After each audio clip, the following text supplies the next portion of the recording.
Hi everyone, today I want to show you a bit of a different game, Dwarven Realms. You might have seen this before. I have actually made a video about this in the past, some months ago, and lately, this weekend, they actually launched their big 1.0 update, the official launch of the game, and they asked me to come and try it out again. So here we are. I had a really good time with the game, so I want to show you what it's all about.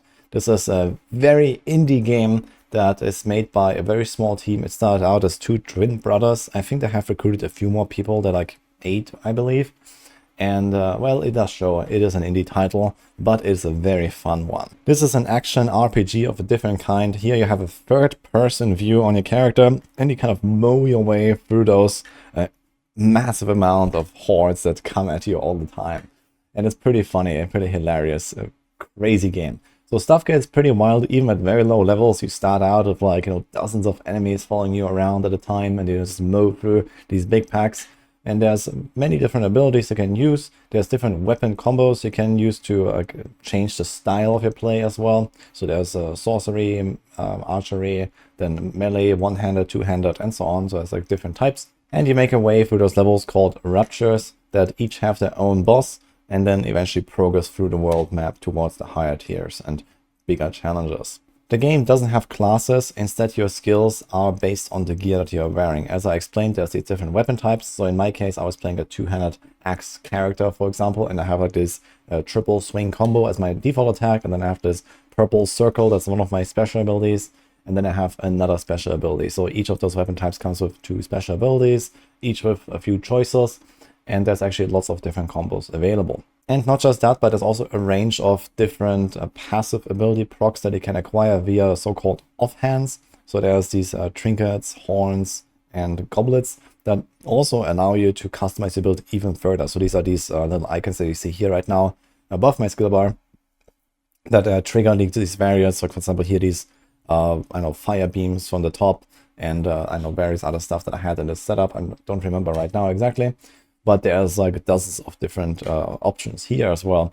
And this is also what makes part of your build. So in the end, you try to choose whatever you like. As I mentioned, I have played Dwarven Realms in the past already a few times. I've seen various patches and progression steps of their way to patch 1.0 that we just played here.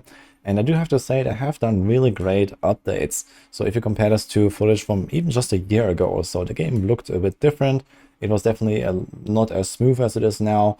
And there's like a lot more variety now, a lot more choices. The crafting system has seen a huge step up lately as well. And overall, it's just a really nice game to play on the side. Especially now that the default expansion is, coming, but not out yet. I would really recommend you to go check it out and maybe give it a try. It only costs $10. And everyone that has played it, that bought it when I was streaming it, for example, or I even gave away a few keys to some people that I got from the Dwarven Realm creators, they all seem to really enjoy it, just like me. And if you're looking for some kind of like mindless grinding, just kind of blast your way through, this game makes it very easy to have fun. The game also has meaningful progression systems and itemization. So what you see here, for example, right now is me trying to craft a ring. So there's like the forge. You can try to add stats on your items. So you can, for example, take a white item and then make it magic, and then can make it rare. So there's these different rarity steps, and you can add more and more stats to them. So for example, here you unlock extra stats with these crafting specs and then a few materials, and you can always choose like one out of a few to add to the item. And then if you have any more crafting specs left, you can also start upgrading the stats that you already have. So it is a nice mix of a bit of RNG, but then also having the option to alter which stats you have. So if you actually get like 4 bad options, you can then change it again, for example. And it just kind of feels cool to customize your build a little bit with the item system.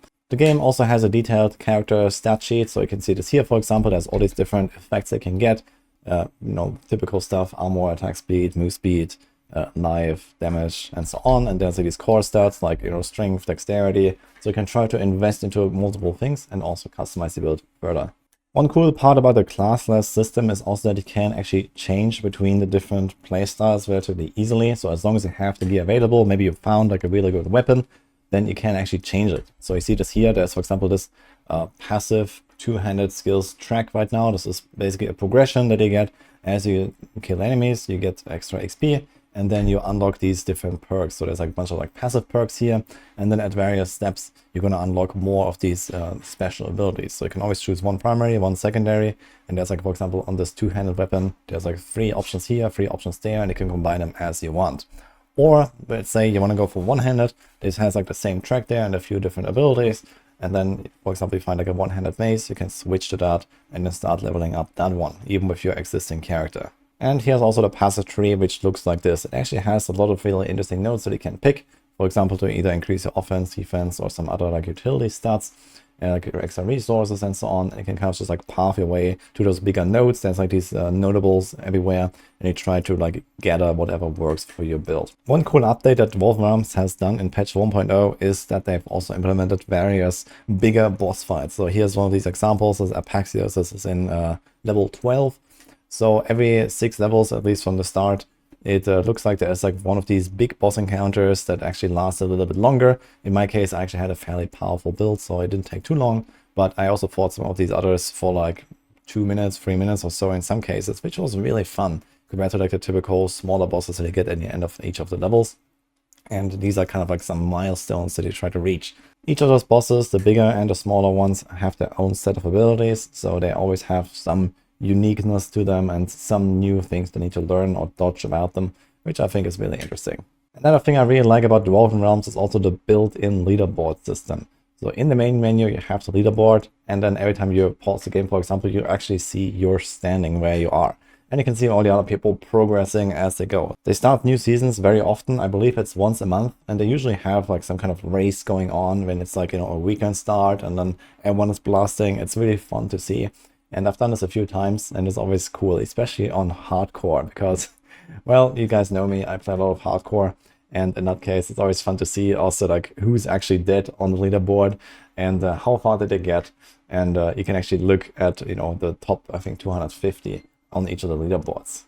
Even though it looks like you're just mowing through those enemies non-stop, there is actually quite a bit of danger involved here, because you can easily get overwhelmed, or you have to defeat those bosses here. And for example, for me, I had not seen any of those bosses. They were all new to me. Like, for example, here, this is one of those other like bigger boss fights. And this was also the end of my run on hardcore, unfortunately. I did start again another character and took my revenge against this guy. But yeah, that was what happened to me here. It can end very quickly.